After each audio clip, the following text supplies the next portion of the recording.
Años después de casarse, su marido le prohibió rotundamente volver a visitar la casa de sus suegros en el pueblo, usando como pretexto una reforma que parecía no tener fin. Un día, una noticia devastadora la alcanzó. Su suegra había fallecido, y hacía ya más de un mes. Cuando él tuvo que ausentarse de la ciudad por un supuesto viaje de trabajo, ella sintió que era su única oportunidad. Decidió viajar a escondidas a aquel pueblo olvidado, para ver por fin la casa que doña Mina, su suegra, le había dejado en espíritu. Pero en cuanto giró la llave y abrió la puerta, se quedó completamente paralizada. Su cuerpo entero tembló, el aire se le quedó atrapado en el pecho y comprendió, con una certeza helada, que lo que se ocultaba tras aquella puerta era mucho más oscuro y siniestro de lo que jamás habría podido imaginar. Nadie sospechaba que esa historia, en realidad, era la vida de Laila. Llevaba 8 años casada con Omar. 8 años que, si se observaban desde la distancia, parecían un modelo de prosperidad y calma. Vivían en una casa confortable en una urbanización a las afueras de la ciudad. Omar ocupaba un puesto de gerente regional en una importante empresa de logística, un cargo estable con un sueldo que les permitía vivir sin preocupaciones. Y Laila, una mujer de carácter dulce y mirada serena, cuyo velo enmarcaba un rostro de facciones suaves, había decidido, de común acuerdo con él, dedicarse por completo al hogar tras su matrimonio. Su vida parecía ser la encarnación de lo que muchos envidiarían. Facturas pagadas al día, una casa siempre ordenada, un matrimonio sin gritos ni escándalos públicos. Sin embargo, detrás de esa fachada de tranquilidad había una espina clavada en el corazón de Laila, una única herida que no dejaba de supurar en silencio. Un lugar que para ella seguía siendo una puerta sellada. La casa de doña Mina, la madre de Omar, en el pequeño pueblo de Alquería de la Luna. En 8 años de matrimonio, Laila solo había visto a su suegra 3 veces. 2 de ellas al principio, cuando doña Mina viajó a la ciudad para conocerla, y una tercera, durante el primer año de casados, cuando ellos fueron al pueblo. Laila recordaba a doña Mina como una mujer más bien callada, de mirada suave y una serenidad que transmitía paz. No hablaba mucho, pero la forma en que le acariciaba la espalda cuando la abrazaba se sentía profundamente sincera y llena de afecto. Laila anhelaba de verdad conocer mejor a aquella mujer que había traído al mundo al hombre que amaba. Deseaba construir con ella una relación de cariño y confianza, como la que tenían sus amigas con sus propias suegras. Pero a partir del segundo año de matrimonio, esa puerta se cerró con un cerrojo invisible. Desde hacía 7 años, cada vez que Laila proponía ir a Alquería de la Luna para visitar a doña Mina, Omar respondía con la misma frase, una letanía que ya conocía de memoria. La casa de mamá está en plena remodelación, cariño. Hay obras muy grandes, es un lío. Mejor esperamos a que terminen. No quiero que te agobies con tanto polvo y ruido.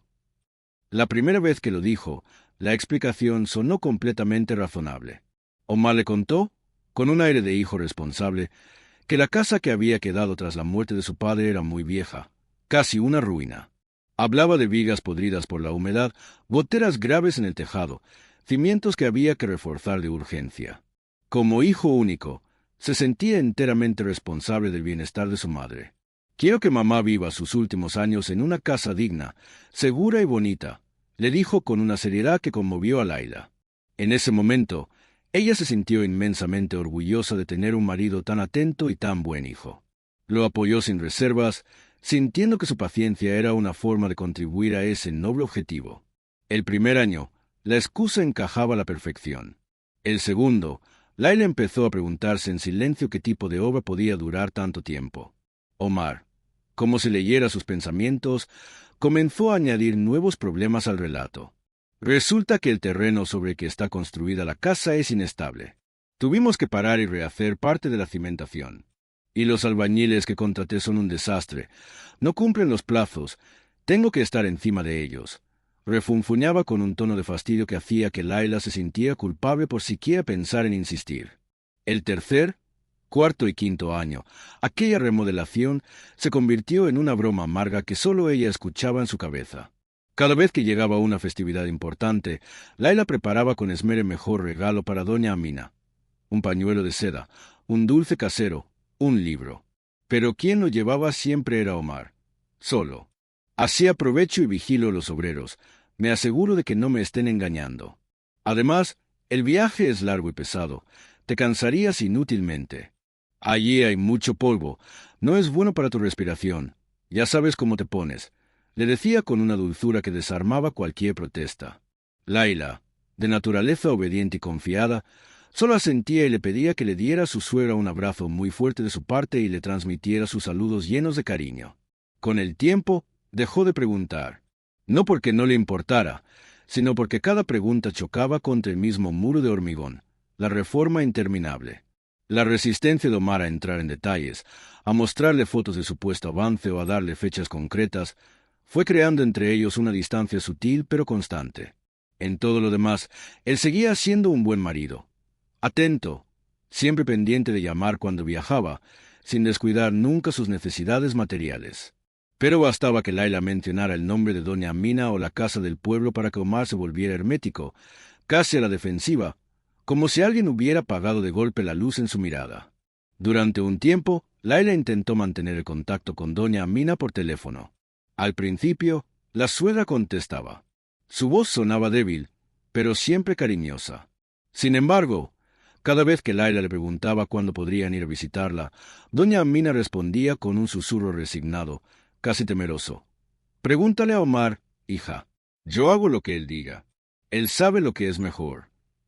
Pero en los últimos 2 años, ese número de teléfono dejó de responder. Se le dañó el celular. Ya sabes, es mayor, le cuesta aprender a usar uno nuevo. Además, en el pueblo casi no hay buena señal, explicó Omar con la misma lógica aplastante de siempre.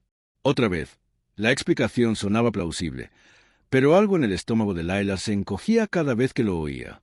Era como oler humo sin ser capaz de ver el fuego. La sospecha latente explotó 3 meses antes de la visita del abogado.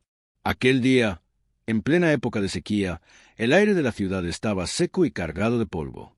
Omar acababa de regresar de uno de sus viajes de trabajo, que según él siempre incluían una parada obligatoria en Alquería de la Luna para revisar el avance de la reforma.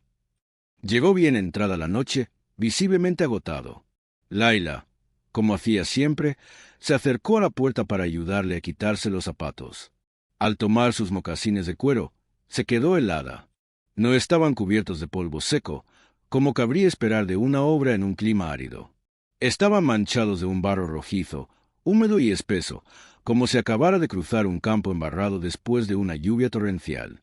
Omar, ¿dónde pisaste tanto barro?, preguntó con suavidad, intentando que su voz sonara neutral, puramente curiosa.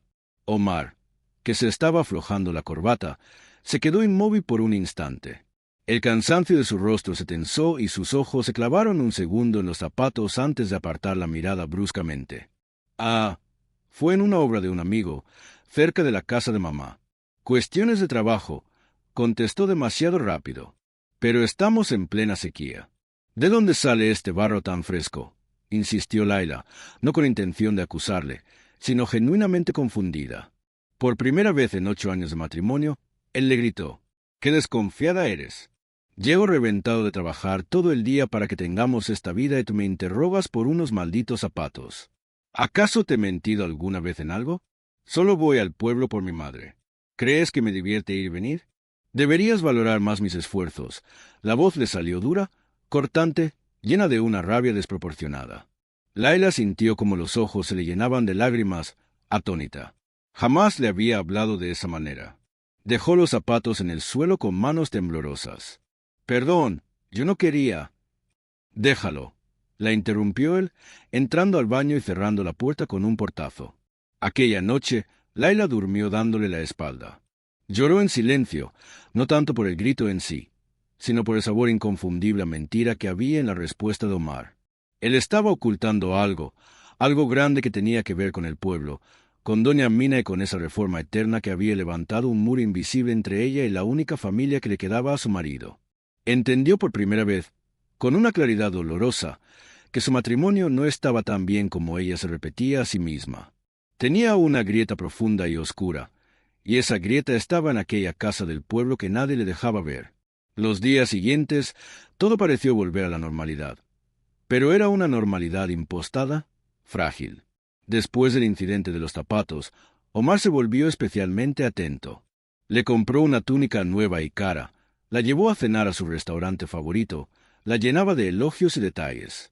Laila aceptaba todo con una sonrisa pálida, casi ausente. Sabía que era su manera de pedir perdón, de intentar cubrir con regalos una grieta que él mismo había abierto. Y ella lo permitió, no porque estuviera convencida, sino porque se sentía demasiado agotada emocionalmente como para iniciar otra discusión. Empezó a observarlo en silencio, con una lucidez nueva y aterradora, como si viviera con un desconocido al que era urgente descifrar. Un sábado por la mañana, mientras Laila acomodaba unos pastelitos caseros en una bandeja en la cocina, Omar leía el periódico en la terraza. El día estaba tranquilo, hasta que el claxon de un coche rompió el silencio de la urbanización. Laila miró por la ventana y vio un sedán negro, reluciente y caro, detenerse frente a la casa. No reconocía el coche. Del bajó un hombre de unos 50 años, impecablemente vestido con un traje gris y un portafolio de piel. Miró la pantalla de su móvil para confirmar la dirección y luego llamó al timbre. Laila se ajustó el velo y caminó hacia la puerta, justo cuando Omar se levantaba del sillón de la terraza frunciendo el ceño. —¿A quién busca, señor? —preguntó Omar con una cortesía tensa, casi defensiva. —Buenos días. —¿Es usted el señor Omar? —replicó el hombre. —Sí, soy yo. Permítame presentarme. Soy el letrado Soler, del bufete Soler y Asociados. Vengo por un asunto importante relacionado con... Hizo una pausa, mirando de reojo a Laila, que observaba desde detrás de su marido, con doña Mina. El corazón de Laila se encogió. Que el nombre de su suegra apareciera en boca de un abogado no podía augurar nada bueno. Omar palideció de inmediato. La compostura tranquila que solía mostrar se le cayó de la cara como una máscara de papel. —¿Qué pasa con mi madre? —preguntó con la voz extrañamente quebrada. —Será mejor que hablemos dentro —propuso el abogado—. Es un asunto muy privado. Omar, rígido como una estatua, le hizo pasar. Laila lo siguió con las manos heladas. En el salón, se apresuró a traerles agua, aunque le temblaban tanto las manos que los vasos tintineaban en la bandeja. Cuando regresó, el letrado ya había empezado. —Señor Omar, señora Laila —dijo con un tono formal y grave—, estoy aquí como el representante legal designado por la señora Mina, su madre. En paz descanse. Laila casi dejó caer la bandeja. En paz descanse, susurró, como si esas palabras no pudieran ser reales, como si fueran de un idioma extranjero. Miró a Omar buscando una explicación, una negación, cualquier cosa, pero él estaba inmóvil, con la mirada fija en la mesa de centro. El abogado respiró hondo. —Lo siento mucho. Doña Mina falleció hace 32 días en el hospital del pueblo a causa de una insuficiencia renal aguda. Según las instrucciones que me dejó por escrito, debía contactar con usted, señor Omar, como heredero único, exactamente 30 días después de su fallecimiento para tratar la cuestión de la herencia. Su voz sonaba neutra, profesional, casi como si leyera un parte meteorológico. A Laila le zumbaban los oídos. 32 días. Más de un mes. Su suegra había muerto y ella no sabía nada. La nuera no había estado en el entierro, ni en el velorio, ni siquiera había podido recitar una oración por ella el día de su muerte. Era una ausencia que pesaba como una culpa insoportable. Omar pareció desmoronarse. Se cubrió el rostro con ambas manos y empezó a sollozar.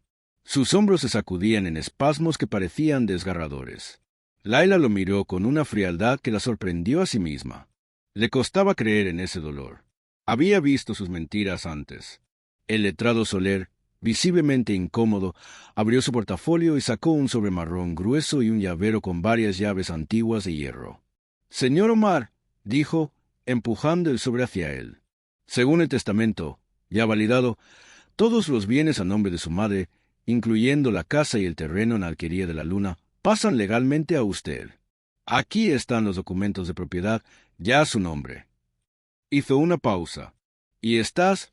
—señaló las llaves— son las llaves de la casa del pueblo. Laila se quedó mirando esas llaves como si fueran trozos de metal maldito. Eran la llave de todos los secretos. Cuando el abogado se marchó, dejando atrás una quietud aplastante, Laila habló por fin. Su voz sonó plana, helada. —Un mes, Omar. Él se sobresaltó, como si lo hubieran despertado de un trance. —Tu madre murió hace un mes y no me dijiste nada. No era una pregunta, Era una acusación desnuda y brutal. Omar levantó la vista. En sus ojos, el supuesto dolor se mezclaba ahora con un pánico evidente. Laila, puedo explicarlo. Estaba hecho polvo, no sabía qué hacer, no quería que sufrieras. Me mentiste, lo cortó ella. Fuiste al pueblo hace 3 meses con los zapatos llenos de barro. No fuiste a supervisar ninguna obra, ¿verdad? Fuiste porque tu madre ya estaba enferma. Él titubeó. Sí, mamá estaba enferma. La llevé al hospital. No quise preocuparte. ¿Y por qué no me dijiste que había muerto? Insistió Laila, su voz quebrándose por fin. No de pena, sino de rabia y dolor. Soy tu esposa. Soy su nuera. Ni siquiera pude rezar por ella el día que la enterraron. Por eso mismo, estalló Omar, poniéndose en pie. No quería que la vieras así. La casa estaba hecha un desastre, la reforma sin terminar. Me daba vergüenza. No quería que recordaras a mi madre en medio de una ruina. Otra vez la reforma. Incluso frente a la muerte, Omar se escondía detrás de la misma coartada gastada. Tomó el sobre y las llaves. Se encerró en su despacho y Laila escuchó el chasquido de la cerradura del cajón del escritorio, guardando aquellas llaves, con ellas todos sus secretos. Ella se dejó caer en el sofá, sintiendo una pena inmensa por doña Amina, una mujer a la que apenas conoció, y un duelo aún más amargo por su matrimonio. Ese día comprendió que el hombre con el que dormía desde hacía 8 años era, en realidad, un completo extraño. 4 días pasaron después de la visita del abogado, y fueron los 4 días más largos y silenciosos del matrimonio. La casa se llenó de una quietud espesa, casi tangible. Omar, tras su explosión dramática, ahora se comportaba como un viudo desconsolado. Pasaba ratos largos mirando la televisión apagada o perdida en sus pensamientos, con la mirada vacía, siempre que creía que Laila no lo observaba. Pero ella lo miraba todo, y lo único que veía en sus ojos no era verdadero dolor, sino miedo. Un nerviosismo palpable, la preocupación constante de que su máscara pudiera caer. Laila se transformó. Algo dentro de ella se rompió, pero otra cosa se endureció como el acero. Seguía cumpliendo con sus tareas domésticas. Le preparaba el café por la mañana, cocinaba la cena, lavaba su ropa, pero lo hacía con una eficiencia casi mecánica, sin una palabra de más, sin una sonrisa. Se había convertido en una espectadora en su propia casa, estudiando cada gesto de Omar, esperando una oportunidad. La oportunidad llegó al 5.º día. Durante el desayuno, Omar carraspeó y dejó la cucharilla en el plato con un gesto demasiado calculado. Laila, dijo, adoptando un tono grave y solemne. Ha surgido un viaje de trabajo de última hora. Un proyecto en otra región. Puede que esté fuera una semana, quizá 10 días. Me voy mañana temprano. Era una coincidencia demasiado perfecta. Laila sintió un leve latido en las sienes. Su suegra había muerto hacía un mes, un secreto ocultado, y ahora, justo cuando la herencia aparecía, él necesitaba alejarse. Ah, fue lo único que dijo ella, con la voz helada. Omar se incomodó. Tal vez esperaba lágrimas, súplicas para que no la dejara sola en medio de su supuesto duelo. He intentado decir que no, pero mi jefe no me lo ha permitido. Es un proyecto muy importante. ¿Estarás bien si te dejo sola?, preguntó con un hilo de esperanza en la voz. Estaré bien, respondió Laila. Ve y termina tu trabajo, Omar. Él pareció suspirar aliviado, demasiado aliviado. Gracias, mi amor. Te llamaré todos los días, lo prometo. El resto del día, Laila lo observó mientras hacía la maleta. Lo vio escoger camisas con una energía que no encajaba en absoluto con la de alguien abrumado por el luto. Lo escuchó tararear una melodía mientras doblaba unos pantalones. Lo sorprendió sonriendo levemente al mirar su móvil. Esa sonrisa le heló la sangre. Esa noche, Omar se acostó temprano, diciendo que necesitaba descansar para el vuelo. Laila no pegó ojo. Permaneció rígida a su lado, escuchando su respiración acompasada y pensando que aquel hombre, el mismo que compartía su cama desde hacía 8 años, vivía rodeado de mentiras tan gruesas que ya no podía ver a través de ellas. El dolor se había convertido en una rabia fría, pura, que le daba fuerzas. A las 5 de la mañana sonó la alarma de Omar. Él se movió rápido en la penumbra, se duchó, se vistió, tomó su maletín y se inclinó para besar la frente de Laila, que fingió seguir medio dormida. Sus labios estaban helados sobre la piel de ella. «Ya me voy. Cuida de la casa», susurró. Layla murmuró algo indistinto.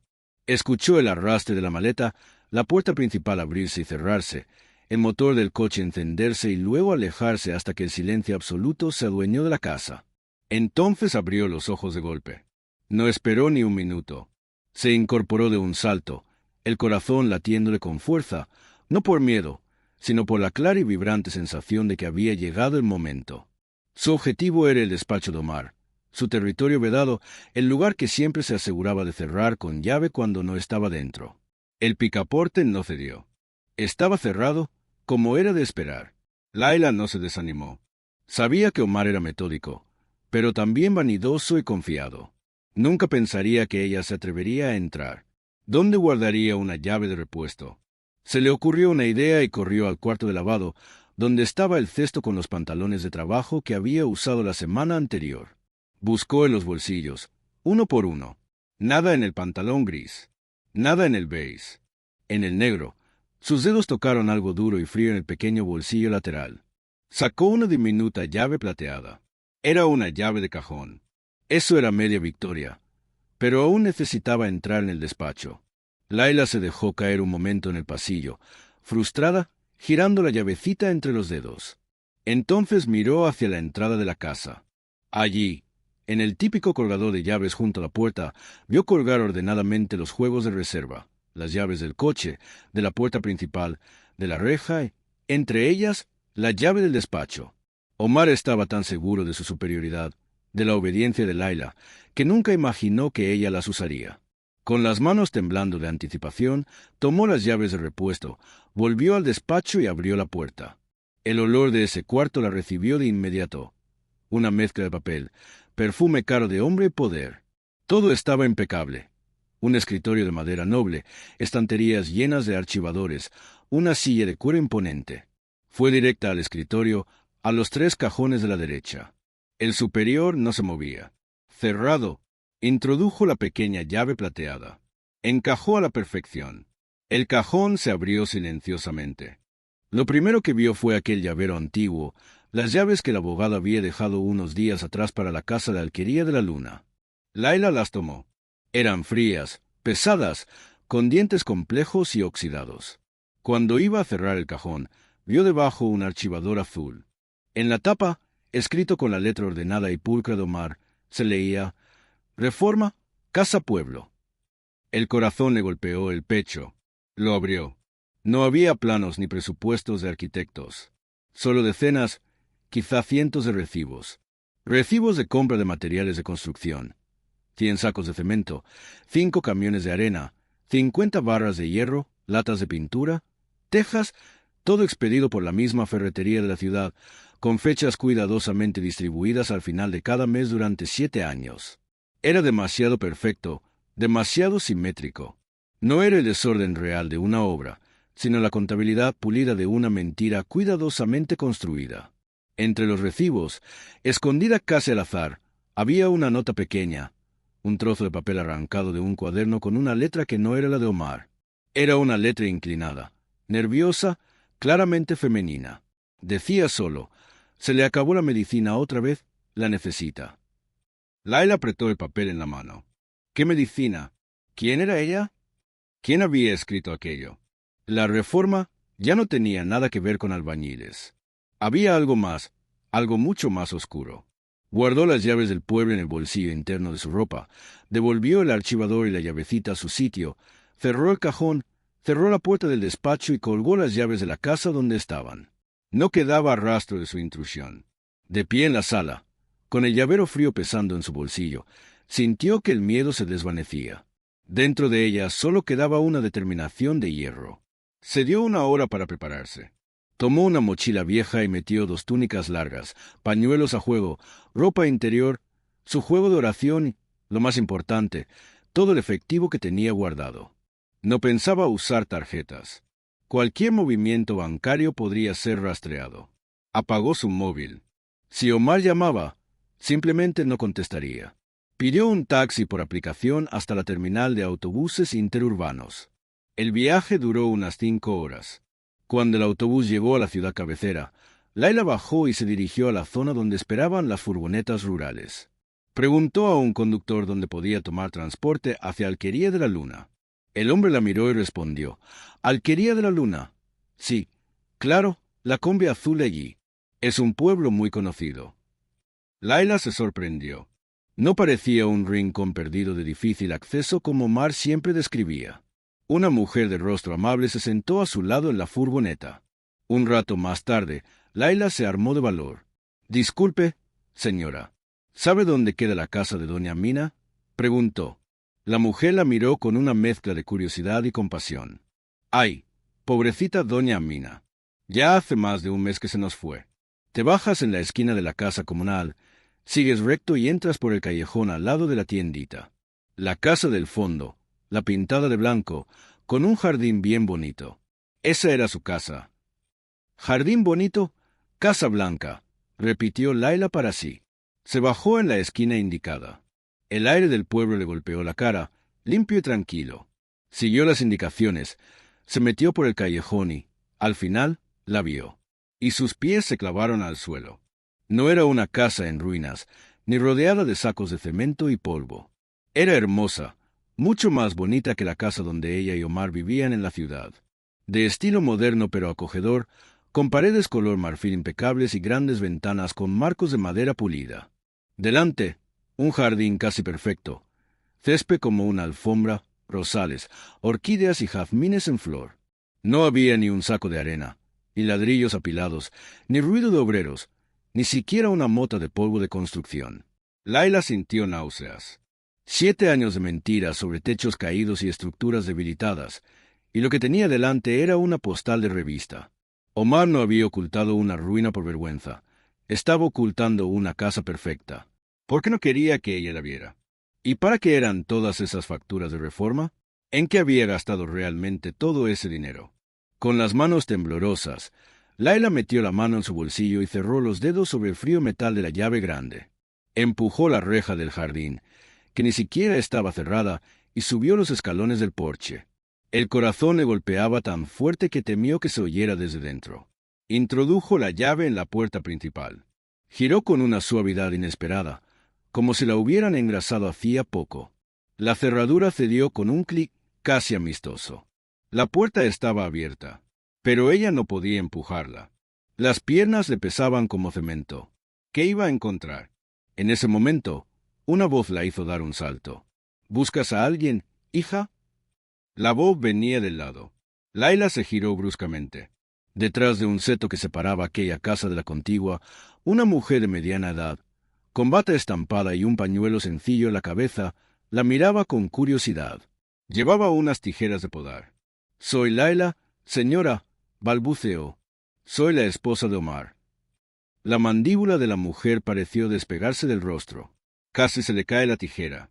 «La esposa de Omar», repitió con la voz más aguda por la sorpresa. «Dios mío, yo soy Fátima, hija, tu vecina. Es que todos aquí pensábamos que la esposa de Omar estaba muy enferma». Laila sintió como si el mundo se inclinara bajo sus pies. «Muy enferma», repitió sin aliento. «Sí», asintió Fátima, bajando la voz como si contara un secreto. «Omar siempre nos decía que su esposa en la ciudad estaba gravísima, que era una enfermedad rara que no le permitía estar cerca del polvo, ni cansarse, ni sufrir estrés. Por eso, según él, nunca podías venir al pueblo. Todos aquí le teníamos lástima al pobre. Decíamos que estaba partido entre una esposa enferma en la ciudad y una madre enferma aquí». Laila cerró los ojos un momento. La mentira se expandía, abarcándolo todo, envenenando a todo un pueblo. ¿Y doña Mina? ¿De qué estaba enferma?, preguntó con la voz rasposa. El rostro de Fátima se ensombreció. «Pues eso es lo raro. Ella estaba bien. Venía conmigo a las reuniones de la comunidad. De repente, hace como 2 años, desapareció como si la hubieran encerrado. Nosotros, sus vecinos, intentamos visitarla, pero Omar siempre parecía justo a tiempo. Mamá está descansando, no puede ver a nadie. El médico dice que no debe contagiarse de nada, siempre con excusas. Y levantó esta reja alta que ves, que antes no estaba. Decía que era por seguridad, pero a todos nos parecía una cárcel». Laila sintió un vacío helado en el estómago. Entonces murió por enfermedad. Fátima suspiró. Según Omar, por un problema del riñón. Pero nadie la vio enferma. Solo supimos de golpe que había muerto. Él organizó el entierro rapidito, sin molestar a muchos. Dijo que no quería darte la noticia a ti porque eras demasiado frágil para soportar el golpe. Las lágrimas llenaron los ojos de Laila. Omar no solo la había excluido, la había usado como excusa. ¿Y la famosa reforma de la casa? Se atrevió a preguntar, señalando el impecable jardín. Fátima soltó una risa corta y amarga. ¿Reforma? Esta casa la pintó hace unos 5 años, y nada más. Ni obreros ni polvo. Lo que sí veíamos eran camiones de reparto casi cada semana, muebles caros, sofás nuevos, armarios, camas. Y lo más raro, titubeó. Por favor, dígamelo, rogó Laila. Lo más raro eran los paquetes de juguetes. Bicicletas pequeñas, muñecos, coches de juguete, peluches, cantidades. Yo le pregunté una vez, y Omar me dijo que eran donaciones para un orfanato. Y una, pues le creé. El pulso de Laila empezó a golpear con violencia en sus sienes. Juguetes, la nota de las medicinas. Y por las noches, añadió Fátima, bajando la voz hasta un susurro, a veces se oían voces. No la voz suave de doña Amina. La voz de otra mujer, mucho más joven, riéndose, a veces discutiendo bajito con Omar. Y en ocasiones se escuchaba la voz de un niño. Laila palideció. Fátima la miró con una piedad infinita.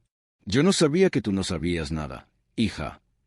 Laila negó despacio con la cabeza, las lágrimas ya cayendo por sus mejillas. No sabía nada. Fátima suspiró. No quiero meterme más, pero esa casa es de tu suegra. Tienes derecho a entrar. Si pasa algo, grita, yo estaré aquí. La dejó sola frente a la puerta entreabierta. Laila se secó las lágrimas con el dorso de la mano, respiró hondo y empujó. La puerta se abrió en silencio. Lo primero que la recibió fue una corriente de aire frío, demasiado frío, como si el aire acondicionado estuviera al máximo, mezclado con un olor extraño. Una fragancia de ambientador caro con aroma a jazmín, pero con un fondo de desinfectante y una pesadez rancia de habitación poco ventilada. Estaba en el salón y aquello no parecía en absoluto una casa de pueblo. El suelo era de mármol claro y brillante, el sofá enorme, de piel blanca, un televisor gigantesco colgaba de una pared revestida de paneles de madera oscura. Todo parecía recién comprado, pulido, casi sin uso. Era, sin duda, mucho más lujoso que la casa de la ciudad donde ella vivía. Entonces, sus ojos se fijaron en la pared principal del salón. Había decenas de marcos de plata, alineados con precisión militar. Laila se acercó despacio, el corazón acelerado. En cada foto estaba Omar. Omar sonriendo frente a la Torre Eiffel. Omar esquiando en una montaña nevada. Omar con un trofeo de golf. Omar posando junto a un coche deportivo que ella jamás había visto. Era como un altar a su propio ego. No había ni una sola foto de doña Amina. Lo que dolía aún más, tampoco había ninguna foto de Laila. No estaba su foto de boda, ni ninguna foto casual de ellos dos. En esta casa, en las paredes que supuestamente su suegra contemplaría con orgullo, el matrimonio de Omar y Laila no existía. Como si nunca hubiera ocurrido. Aturdida, cruzó el salón y llegó al comedor. Después entró a la cocina. Era una cocina de catálogo. En la puerta del refrigerador de 2 puertas, algo rompía esa perfección. Un dibujo infantil, pegado con un imán. Laila se acercó. Era un dibujo hecho con crayones. 3 figuras tomadas de la mano bajo un sol sonriente. Un adulto alto, una mujer de cabello largo y suelto, y una figura pequeña entre ambos. Encima de la cabeza del hombre, con torpe letra de niño, había una palabra mal escrita, pero clara. Papá. El aire se le atascó en la garganta. Papá. No, tío. No, señor. Papá.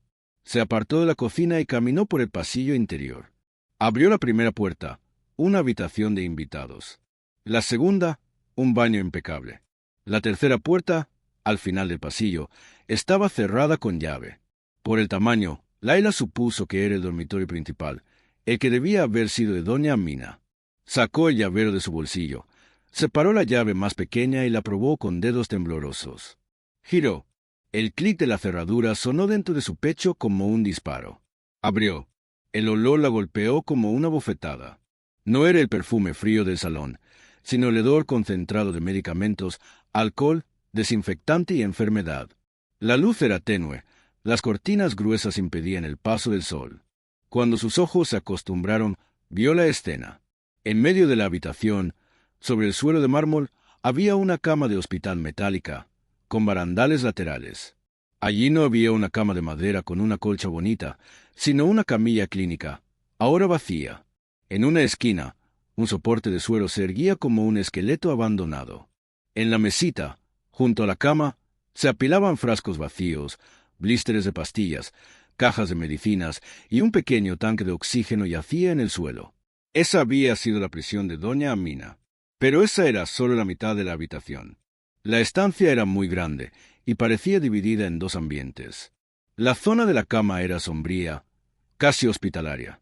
La otra mitad, Laila dio unos pasos más, limpiándose los ojos.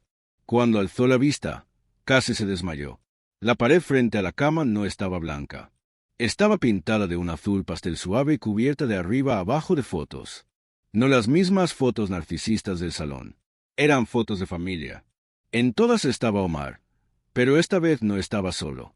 En cada imagen abrazaba a una mujer joven, bonita, de cabello largo y suelto, sin velo. Sonreía radiante. A su lado, un niño de unos 4 o 5 años, de ojos y sonrisa idénticos a los de Omar.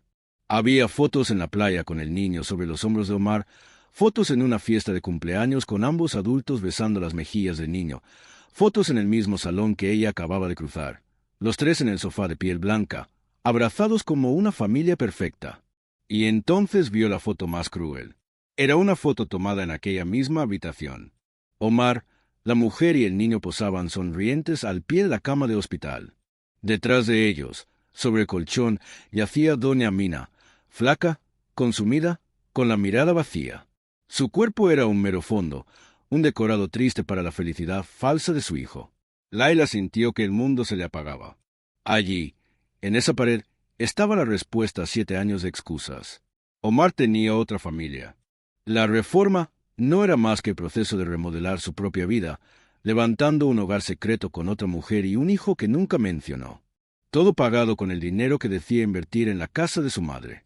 Y doña Amina, la dueña legítima de aquella casa, había sido obligada a presenciarlo todo, encerrada junto a esa pared de la ignominia. Laila retrocedió tambaleante hasta el marco de la puerta. Se dejó caer en el suelo frío del pasillo, incapaz de llorar, incapaz de respirar. Al final, el shock empezó a ceder y dejó espacio a algo duro, filoso, que se instaló en el centro de su pecho, la ira. Esto ya no era solo una traición matrimonial. Era una crueldad indescriptible. Con movimientos torpes pero decididos, Laila se levantó. Entró de nuevo en la habitación. Miró la cama vacía, imaginando a doña Amina allí. Luego miró las fotos. Eran tantas y tan obscenas en su felicidad que le revolvían el estómago. En un impulso, empezó a arrancarlas una a una. Necesitaba pruebas. Mientras arrancaba una, vio algo en la mesita de noche junto a la cama. Abrió el primer cajón, más frascos de medicinas. El segundo, jeringas, algodón. El tercero estaba lleno hasta el tope de pañales para adultos. Laila apartó los pañales. Debajo encontró un cuaderno escolar de tapas gastadas. Lo sacó con las manos temblando. Lo abrió. En la primera página, una fecha de hacía 3 años y una caligrafía temblorosa, pero ordenada. Hoy Omar me dijo que va a reformar la casa. Quiere que pase mis últimos años cómoda. Dios lo bendiga, qué hijo tan bueno. Laila tragó saliva. Meses después, la casa ha quedado preciosa, pero es raro. Omar mandó levantar una reja muy alta y dice que no debo salir sola. 2 años atrás, Omar trajo una visita. Una mujer joven, muy bonita. Dijo que se llama Yasmina, que es compañera de trabajo y que necesita quedarse un tiempo aquí. Pasó más hojas. Yasmina trajo a un niño, un varoncito precioso llamado Karim. Omar me dijo que es huérfano, pero los ojos del niño son los mismos que tenía Omar cuando era pequeño. No soy tonta, yo lo parí. Las lágrimas de Laila cayeron sobre el papel amarillento. Omar se enojó cuando le pregunté si el niño era suyo. Me gritó. Me prohibió volver a hablar del tema. Desde entonces, cierra la puerta con llave por fuera. En las últimas páginas, el tono era desesperado. Se acabaron mis pastillas del corazón. Omar se las llevó.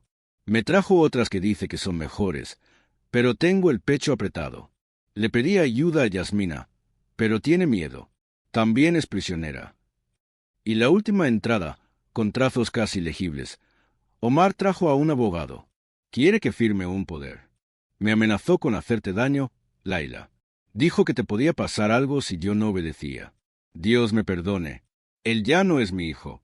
Laila, si lees esto, perdóname. Te pido algo, castígalo.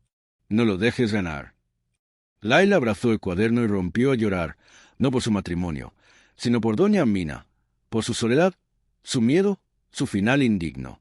Entonces, como si aquellas palabras, castígalo, se le clavaran en la piel, se secó la cara con brusquedad. Reunió todo, el cuaderno, las notas de Yasmina que encontró, varias fotos arrancadas, y salió de la casa. Fue directa a casa de doña Fátima. Necesito su ayuda, dijo con una calma helada, y necesito llamar al abogado. Con el número que encontró en Internet, Laila llamó al letrado Soler desde el teléfono de Fátima. Estoy en Alquería de la Luna, dijo con voz firme, en la casa de doña Amina. He encontrado pruebas de que mi marido la encerró, le negó sus medicinas y la dejó morir mientras vivía aquí con su amante y un hijo. Del otro lado de la línea se hizo un silencio pesado. Lo sospeché, musitó al fin el abogado. 2 meses antes de morir, doña Amina me llamó en secreto. Quería cambiar el testamento, dejarle todo a usted. Estaba preparando la documentación cuando Omar me dijo que su madre no podía recibir visitas. Ahora tenemos las pruebas, dijo Laila. Hay algo más, añadió. Omar no está de viaje. Está aquí cerca. Fátima tomó el teléfono. Licenciado, soy Fátima. Omar no se ha ido. Tiene otra casa en el pueblo de al lado, en Nuevo Amanecer. Una casa nueva para esa mujer. Esto es mejor, dijo el abogado.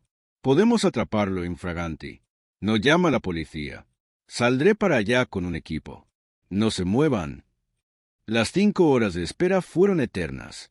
Laila releyó el diario, memorizando cada línea de dolor. Laila, castígalo. Ese ruego era su armadura. A las 4 de la tarde, 2 coches se detuvieron.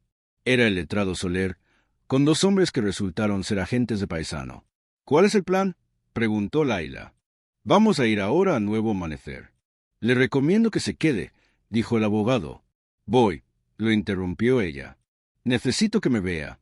Necesito que sepa que fui yo quien derrumbó su mentira. El trayecto fue corto. Fátima señaló la casa, paredes grises modernas, columpios, un triciclo. Allí estaba él, Omar, en polo y pantalón corto, riendo mientras empujaba el columpio donde un niño, Karim, se balanceaba. En la terraza, Yasmina sonreía tranquila. Laila abrió la puerta del coche. Avanzó hacia la reja con paso firme. Omar la vio y su sonrisa se congeló. «¿Laila?», susurró. Yasmina se incorporó, confundida. «¿Quién es esa, Omar?». Laila se detuvo frente a él. «Dijiste que estabas de viaje», empezó con voz clara y fría. «Esto no es lo que parece», tartamudeó. «¿Qué quieres explicar primero?», rió ella sin humor. «¿La reforma de 7 años? Tu esposa supuestamente enferma». Yasmina se acercó. «Omar, ¿qué está diciendo? Tú me dijiste que tu esposa había muerto». Laila remató la frase. «Me llamo Laila. Estoy viva y soy su esposa legítima». Yasmina palideció. «No, me dijiste que murió en un accidente». Omar entró en pánico. «No le hagas caso. Laila, por favor, no montes un espectáculo». Intentó tocarla. «No me toques», gritó ella. En ese instante, el abogado y los agentes se acercaron. «¿Quiénes son ustedes?», balbuceó Omar. «Asunto de familia», repitió Laila. «Encerrar a tu madre y dejarla morir es asunto de familia». «¿Estás loca?», gritó él. Laila le arrojó el cuaderno al pecho. Cayó abierto a sus pies. Tu madre te manda saludos desde la tumba, Omar. Llévenselo, ordenó el abogado. Los agentes lo agarraron. Suéltenme. No he hecho nada, bramó él. Señor Omar, dijo el letrado Soler. Queda detenido por falsificación, apropiación indebida y abandono deliberado de persona dependiente que derivó en su muerte. Omar clavó los ojos en Laila mientras lo arrastraban. No había remordimiento, solo odio. Tú, escupió, me estás arruinando la vida. Laila sostuvo su mirada. No, Omar, tú lo hiciste. Ahora solo estás recibiendo lo que sembraste. El caso sacudió la región. El diario de doña Amina fue la prueba clave. El testimonio de Yasmina, que contó cómo Omar ignoraba los dolores de su madre y le retiró las pastillas del corazón, fue demoledor. El juez dictó sentencia, 15 años de prisión. La herencia, tal como doña Amina había deseado, pasó enteramente a Laila. Un año después, Alquería de la Luna se veía más luminosa. La casa del fondo del callejón también había cambiado. La reja alta fue sustituida por un seto bajo. La puerta se mantenía abierta. Laila, con una túnica en tonos pastel, regaba las flores del jardín. Había decidido no volver a la ciudad. Su paz estaba allí. El cuarto donde doña Amina estuvo encerrada era ahora una pequeña biblioteca para los niños del pueblo. Sobre la puerta, una placa de madera. Biblioteca Doña Amina. El conocimiento es luz. Un atardecer, doña Fátima cruzó el seto con una bandeja de té. Ya está refrescando, hija, dijo. Laila sonrió, una sonrisa limpia. En un momento, doña Fátima, me gusta escuchar a los niños desde aquí. Había cumplido la petición de doña Amina. Omar estaba pagando, y aquella casa, que fue un infierno silencioso, se había convertido en un lugar de luz. Laila por fin respiraba en paz, y cada hoja que pasaba en esa pequeña biblioteca era una oración por la mujer que le pidió justicia desde las últimas páginas de un cuaderno escolar. ¿Qué le pareció el desenlace de esta historia? ¿Qué habrías hecho tú en el lugar de Laila? Cuéntame en los comentarios desde qué parte del mundo me estás escuchando. Tu opinión es muy importante para mí. Si esta historia te mantuvo en vilo hasta el final, no olvides suscribirte y activar la campana para no perderte ninguna de nuestras próximas narraciones.